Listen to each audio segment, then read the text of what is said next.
अनाथ बेटी, माँ के बिना कठिन जीवन। एक प्यारी सी माँ बेटी की कहानी। माधोपुर गांव में सावित्री अपनी बेटी अंजना के साथ रहती थी। सावित्री के पति का देहांत हो चुका था। वह गांव के जमींदार के घर में काम करके घर का खर्च चलाती थी। वह अंजना को पढ़ा लिखाकर डॉक्टर बनाना चाहती थी, इसलिए वह बहुत मेहनत से काम करती थी। एक दिन सावित्री ने अंजना से कहा, बेटी, मैं काम पर जा रही हूँ। अंजना बाहर खेल रही थी।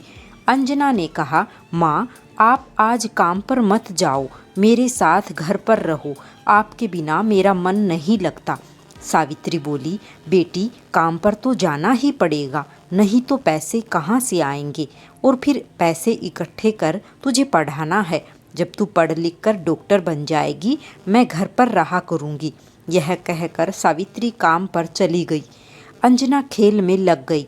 दोपहर के समय अंजना घर में सो रही थी। तभी किसी ने दरवाज़ा खटखटाया। अंजना ने दरवाज़ा खोला तो सामने पड़ोस में रहने वाले रामू काका खड़े थे। उन्होंने अंजना से कहा, बेटी, तेरा कोई रिश्तेदार है जिसे तू जानती हो? अंजना ने पूछा, काका, मेरे मामा मामी पास के गांव में रहते हैं, लेकिन आप क्यों पूछ रहे हैं? तब रामू काका ने बताया, बेटी, तेरी माँ सफाई कर रही थी और वह गिर गई। अब वह हमारे बीच नहीं रही। यह सुनकर अंजना के होश उड़ गई। वह रोने लगी। रामू काका ने बड़ी मुश्किल से उसे चुप कराकर उससे मामा का पता पूछकर एक गांव के एक आदमी को उन्हें खबर देने भेजा। सावित्री के भाई रमेश ने आकर सावित्री का अंतिम संस्कार किया। उसकी पत्नी ने अंजना को संभाला। अगले दिन रामू काका और गांव के जमींदार अंजना के घर आए। उन्होंने रमेश से बात की। जमींदार ने कहा, रमेश जी, यह बच्ची अब अनाथ हो गई है, इसकी देखभाल आपको करनी होगी। सावित्री का देहांत मेरे घर में काम करते हुआ, इसलिए मैं इस बच्ची के पालन पोषण के लिए 1 लाख रुपए दे रहा हूँ। आप इसका अच्छे से पालन पोषण करना। यह कहकर जमींदार ने रुपए रमेश को दे दिए। रमेश ने कहा, मैं इसका अच्छे से पालन पोषण करूँगा, आप चिंता न करें। अगले दिन रमेश अपनी पत्नी कुसुम और अंजना को लेकर अपने घर आ गया, लेकिन अंजना का वहाँ मन नहीं लग रहा था। उसे अपनी माँ की याद आ रही थी। वह दिन रात रोती रहती। एक दिन कुसुम ने कहा, अंजना, जो होना था वह हो गया, अब उसे भूल जाओ और घर के काम में मेरी मदद किया करो। अंजना ने कुछ नहीं कहा। वह चुपचाप मामी के काम में हाथ बटाने लगी। एक दिन अंजना ने अपने मामा से कहा, मामा, मैं स्कूल कब जाऊंगी? मैं पढ़ना चाहती हूँ। माँ मुझे डॉक्टर बनाना चाहती थी। रमेश यह सुनकर गुस्से में बोला, हाँ हाँ, तेरी माँ ने तो बहुत पैसा छोड़ा है तेरे लिए, जो तुझे स्कूल भेजूं। चुपचाप घर में रहना है तो रह, नहीं तो वापस अपने गांव चली जा।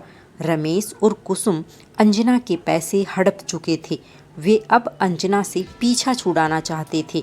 कुसुम अंजना से सारे घर का काम करवाती और उसे ठीक से खाना भी नहीं देती थी। अंजना मामा मामी के अत्याचारों से बहुत दुखी हो गई। वह अकेले में रोती रहती। वह अब मामा के घर नहीं रहना चाहती थी। एक दिन वह घर छोड़कर चल दी। वह अपने गांव जाना चाहती थी, लेकिन वह चलते चलते शहर पहुंच गई। उसे कुछ समझ नहीं आ रहा था कि कहाँ जाए, क्या करे। उसे बहुत भूख लग रही थी। अंजना सड़क के किनारे बैठकर रोने लगी। तभी उसके पास एक बुढ़िया माई आई। उन्होंने अंजना से पूछा। अंजना ने रोते हुए सारी बात बता दी। तब बुढ़िया माई ने कहा, मैं भीख मांग कर गुजारा करती हूँ, तू भी मेरे साथ भीख मांग और पास ही मेरी छोटी सी झोपड़ी है, वहीं रह लेना। अगले दिन से अंजना बुढ़िया माई के साथ भीख मांगने लगी। उसे यह काम पसंद नहीं था, लेकिन मजबूरी में करना पड़ता था। एक दिन वह भीख मांगते मांगते एक अस्पताल के पास पहुंच गई। वह अस्पताल के अंदर चली गई। वहां उसे एक डॉक्टर मिले।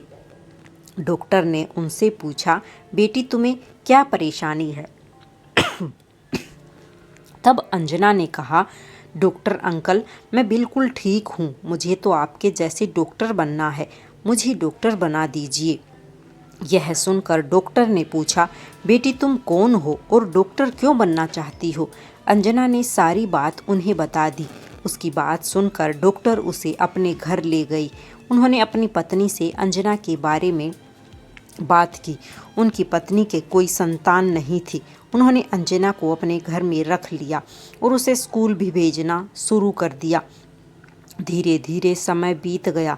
अंजना बड़ी हो गई। एक दिन वह घर पहुंची और उसने कहा, मम्मी पापा आप कहाँ हो? डॉक्टर की पत्नी ने अंजना से पूछा, क्या बात है बेटी, तुम आज बहुत खुश नजर आ रही हो। अंजना ने उनके पैर छुए और कहा, माँ आज मैं डॉक्टर बन गई, यह आप दोनों के कारण हुआ है। आपने एक अनाथ भिखारिन को अपनी बेटी बना लिया। यह कहकर अंजना रोने लगी। डॉक्टर और उनकी पत्नी ने उसे चुप कराया। डॉक्टर ने उससे कहा, बेटी तुम डॉक्टर अपनी मेहनत से बनी हो, हमने कुछ नहीं किया। आज खुशी का दिन है, रोने का नहीं। यह कहकर उन्होंने अंजना को गले से लगा लिया। अगले दिन से अंजना डॉक्टर बनकर अस्पताल में काम करने लगी। कुछ दिनों बाद डॉक्टर और उनकी पत्नी ने अंजना की शादी करवा दी। अंजना का पति भी एक डॉक्टर था। इस तरह अंजना ने अनाथ होते हुए भी अपनी लगन और मेहनत से अपनी माँ का सपना पूरा कर दिखाया। शिक्षा, मेहनत और लगन यदि सच्ची हो तो भगवान किसी न किसी रूप में मदद करने आ ही जाते हैं। राधे राधे सभी को। आपको ये कहानी कैसी लगी कमेंट बॉक्स में ज़रूर बताएं। सभी को जय श्री कृष्णा।